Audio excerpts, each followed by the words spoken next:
Sharing is caring. दोनों भाई नाश्ते की टेबल पर बैठे थे। प्रियंका, मेरा नाश्ता कहाँ है? भाभी, मुझे भी ऑफिस के लिए लेट हो रहा है। इस पर प्रियंका किचन में से दोनों के नाश्ते की प्लेट्स लेकर बाहर आती है। लो भाई, आप दोनों का नाश्ता। किसी को भी 1 मिनट का सब्र नहीं है। ये प्रियंका का ससुराल है, जहाँ कोई औरत ना होने की वजह से शादी वाले दिन से ही घर के साथ दोनों भाइयों की जिम्मेदारियां प्रियंका संभाल लेती है। दोनों भाई शांति से नाश्ता कर रहे होते हैं कि अंकुश अपने भाई की प्लेट से पराठे का एक टुकड़ा उठा लेता है। आपको पता है ना, मैं खाना शेयर नहीं करता, फिर भी मेरे प्लेट में से खाना जरूरी है क्या? अरे हद हो गई है, मुझे नहीं खाना अब। अंकुर गुस्से में नाश्ता छोड़कर टेबल से उठ खड़ा होता है। अरे, ये कैसा बिहेवियर है अंकुर? एक टुकड़ा ही तो है। एक हो या आधा, मुझे भूख लगी है तो ये सिर्फ मेरा ही है। उसे भी किसी के साथ शेयर करने बैठा तो भूखा नहीं रह जाऊंगा।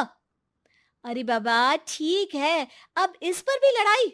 दूसरा बना देती हूँ, पर प्लीज ऐसे खाना बीच में छोड़कर मत जाओ। इससे अन्न का अपमान होता है। ओ प्लीज भाभी, ऐसी कोई चीज होती ही नहीं है। आपके पास पैसे हैं, खरीदो और खाओ। अगर नहीं खाया जाए तो फेंक दो। अरे दुनिया में सब यही करते हैं। अंकुर बैग उठाकर ऑफिस के लिए चला जाता है, जिसके पीछे उसका बड़ा भाई मायूस सा घर में खड़ा रह जाता है।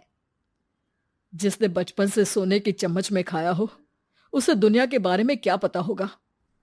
वैसे गलती तो हमारी ही है। अगर कभी बचपन में ही सही गलत का फर्क सिखाया होता तो आज ये हाल नहीं होते। आप फिक्र क्यों करते हैं जी? भगवान है, वो जो भी करता है सबकी भलाई के लिए ही करता है। और जब वो चाहेंगे तो अपनी तरह से अंकुर भैया को भी सब कुछ सिखा देंगे। पत्नी की बात पर विश्वास कर अंकुश भी ऑफिस चला जाता है। सुबह से दोपहर होती है और अंकुर लंच करने ऑफिस के पास वाले रेस्टोरेंट में पहुंचता है, जहां वो एक साथ बहुत सारा खाना ऑर्डर कर देता है। सर, क्या कोई आपको ज्वाइन करने वाला है? नहीं तो क्यों? अब कुछ नहीं सर, ऐसे ही। वेटर चला जाता है और कुछ देर में अंकुर का ऑर्डर लेकर वापस आता है, जिस पर अंकुर सब डिशेस में से थोड़ा थोड़ा खाकर बाकी ऐसे ही छोड़कर बिल देकर चला जाता है। वाह भगवान, तेरी माया। कहीं कोई एक एक टुकड़े के लिए तरसता रहता है और ये 5 लोगों का खाना ऑर्डर करके एक का भी पूरा नहीं खाते। पैसे वालों की माया। वेटर टेबल साफ कर बचा हुआ सारा खाना लेकर रेस्टोरेंट के पीछे घूम रहे बच्चों के पास पहुंच जाता है, जिसे देख बच्चों के चेहरे खिल उठते हैं। वाह, आज इतना सारा खाना आया। थैंक यू भैया। भगवान आपको खाने की फैक्ट्री बना दे। अगर ये फैक्ट्री मेरी होती तो तुम लोगों को कभी किसी का झूठा बचा हुआ खाना नहीं खाना पड़ता। चलो तुम लोग खाओ, पर ध्यान रखो किसी को पता ना चले, नहीं तो मेरी नौकरी चली जाएगी। इसी के साथ दिन बीतता है और रात को दोनों भाई एक साथ घर पहुंचते हैं। कुछ देर में सब डिनर करने बैठते हैं, जहां अंकुश अंकुर को समझाने की कोशिश करता है। अंकुर, अगर हमें लाइफ में सब कुछ मिला है, इसका ये मतलब नहीं कि तुम उसका गलत फायदा उठाओ, बल्कि तुम्हें उसकी मदद से दूसरों को भी मदद करनी चाहिए। भैया, जिनके पास नहीं है उनकी वजह मैं तो नहीं ना। और ऐसे बहुत लोग हैं जिनके पास सब कुछ है। इसलिए अगर मैं एक इंसान कुछ नहीं करूंगा तो कोई फर्क नहीं पड़ने वाला। तुम्हारे भैया बस एक चीज समझाना चाहते हैं कि जिस चीज की हमारे पास कमी नहीं है, उसे बर्बाद करने से अच्छा है कि लोगों के साथ शेयर करें।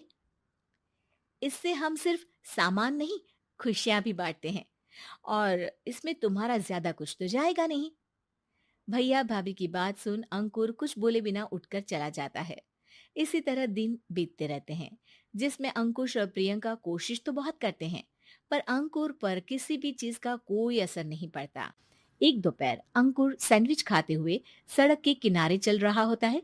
तभी उसकी नजर आइसक्रीम वाले पर पड़ती है और वो सैंडविच सड़क किनारे फेंक आइसक्रीम खरीदने पहुंच जाता है। अब इसे कहते हैं जिंदगी का सुख। जैसे ही अंकुर आइसक्रीम लेकर पीछे मुड़ता है तो एक आदमी को सड़क से वही सैंडविच उठाते हुए देखता है। वो आदमी बहुत कमजोर, गरीब, जैसे बहुत दिनों से खाना ना खाया हो वैसा लग रहा था। अंकुर उसके पास जाकर खड़ा हो जाता है। उसे देखकर आदमी सैंडविच अंकुर की तरफ कर देता है। आपको भी खाना है क्या? क्या हम इसे आधा आधा कर ले? मुझे बहुत भूख लगी है। वो मेरा ही झूठा सैंडविच है। तुम दूसरा खरीद कर क्यों नहीं खा लेते? इसे क्यों खा रहे हो? अरे भैया, अगर खरीदने के पैसे होते तो 4 दिन से भूखा नहीं घूम रहा होता। हैं? क्या? तुमने 4 दिन से कुछ नहीं खाया? फिर भी इस आधे सैंडविच को मेरे साथ बांटने के लिए तैयार हो गए? क्यों? अरे भैया, पैसा नहीं है तो क्या हुआ, इंसानियत आज भी उतनी महंगी नहीं हुई, और ना ही उस पर अमीर गरीब का टैग लगा है जो हम उसे रख ना सके। पर अफसोस, आजकल लोगों के अंदर पोषण, खून या विटामिन से ज्यादा इंसानियत की कमी होने लगी है। आदमी की बातों से अंकुर को समझ में आ जाता है कि वो आज तक कितना गलत काम करता आ रहा था। इसके बाद से वो अपनी किसी के साथ शेयर नहीं करने और खाने को बर्बाद करने वाली आदत को छोड़ देता है।